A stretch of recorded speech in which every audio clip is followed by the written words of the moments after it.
Yohanes Wahyu Kusnaryo, mu'alaf yang awalnya menyesal menjadi muslim, namun kini akhirnya justru bisa umroh.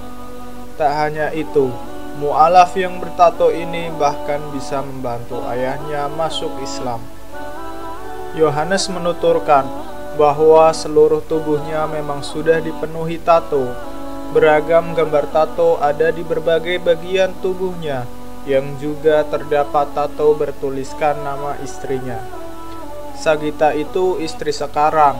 Ini menatonya setelah punya istri setelah masuk Islam, tutur Yohanes.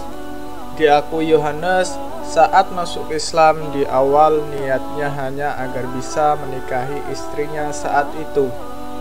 Ia menuturkan bahwa sang istri enggan ikut ke agamanya dahulu, sehingga Yohanes memilih mengalah dan melakukan syarat masuk Islam agar bisa menikah. Mantap sih enggak, juga karena biar prosesnya cepat, biar buru-buru nikah saja, bebernya. Naryo masuk Islam dengan mengucap syahadat seraya dibimbing oleh ustadz di salah satu masjid dekat rumahnya.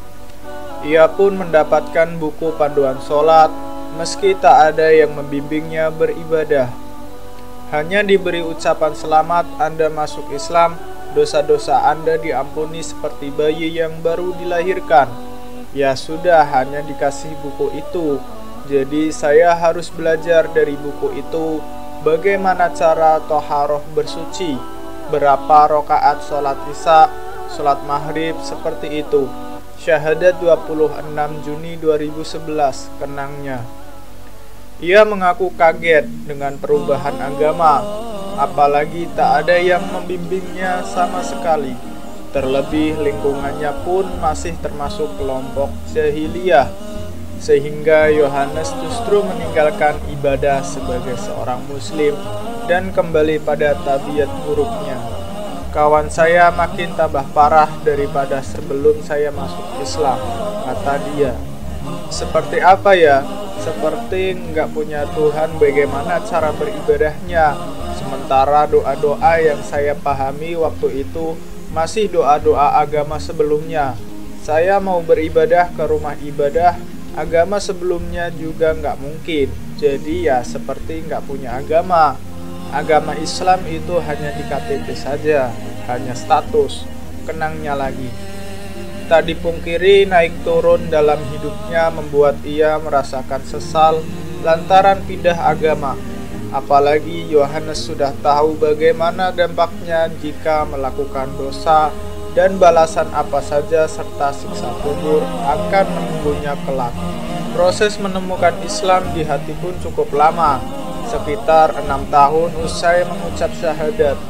Itu semua berawal dari mimpi ketika ia sedang asyik memakai obat haram.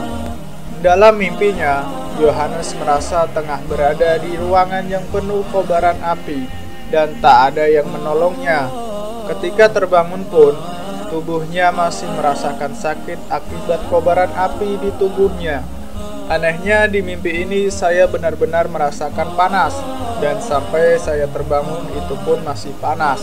Dan anehnya juga setelah saya bangun itu saya istighfar. Saya sempat memikirkan mimpi itu maksudnya apa, ada tanda-tanda.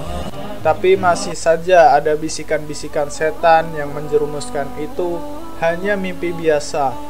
Jadi masih saya ulangi lagi, pakai narkoba, dan nggak terjadi apa-apa, jadi saya masih nggak menganggap itu, terangnya.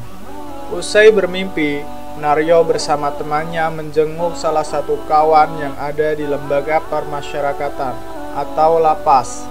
Kawannya itu harus mendekam di balik jeruji besi lantaran pernah pakai narkoba bersamanya.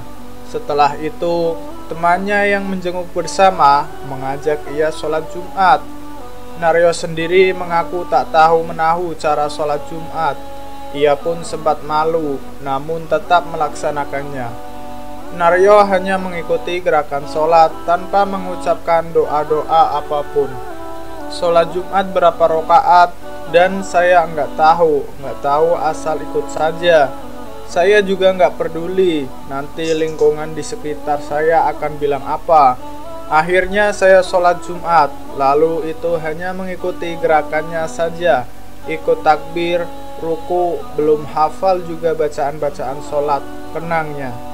Namun dijelaskannya surat Al-Fatihah sendiri sudah dihafalnya sejak kecil, sebab ia pernah diasuh oleh seorang tetangga beragama muslim yang kerap mengajaknya ke masjid.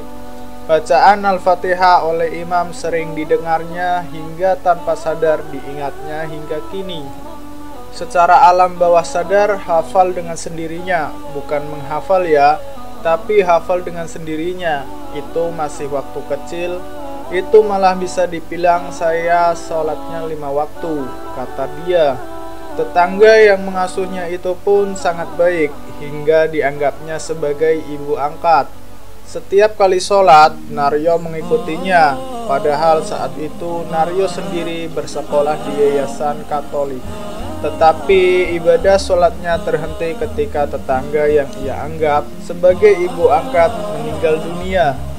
Lama juga 3-4 tahun itu, dan berhenti sholatnya karena ibu angkatnya meninggal. Saya merasa nggak punya teman sholat lagi, kisahnya. Usai sholat Jumat dengan temannya, Naryo justru merasakan keinginan kuat untuk sholat maghrib. Ia akhirnya mencari masjid yang jauh dari lingkungannya. Hingga akhirnya ia juga sholat subuh dan mulai rutin melakukan sholat di masjid. Dengan niat ini, Naryo pun mulai bertekad mengubah lingkungannya agar bisa mengenal Islam lebih dalam. Akhirnya intens dengan Mual Center Yogyakarta ya merasa punya teman baru. Karena waktu saya memutuskan untuk apa yang meninggalkan semua kenangan kenakalan, saya merasa sendiri, merasa nggak punya teman lagi, bebernya. Naryo mengenal Hani, mantan pendeta yang kini seorang mu'alaf. Dalam sebuah kesempatan, ia bertemu di mu'alaf center tersebut. Ia dan Hani pun rutin melakukan kegiatan lapangan selama berbulan-bulan. Namun Naryo sempat vakum dan akhirnya memilih untuk bekerja di tempat lain. Akan tetapi, telepon terus berdering dari teman-teman muslim di Mu'alaf Center. Mereka meminta Naryo datang tanpa memberitahu alasannya. Rupanya ada kabar baik tak terduga. Hal itu membuat nangis tanpa henti. Tujuan Kohani datang ke Jogja itu mau mengajak Mas Naryo datang ke Tanah Suci. Oh iya, gimana ya, bengong saya di situ. Juga nggak bisa berkata apa-apa, percaya nggak percaya, kenangnya. Setelah bertekad memegang teguh agama Islam, Naryo pun membawa ayahnya menjadi mu'alaf sepertinya. 2 bulan usai bersyahadat, kata Naryo, ayahnya dipanggil oleh Allah Subhanahu wa Ta'ala dan berhasil dimakamkan sebagai muslim.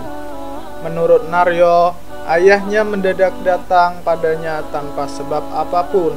Di hari itu, ayahnya meminta agar diajak mengucap syahadat, dan Naryo pun dengan senang hati mengajak ayahnya menjadi mu'alaf.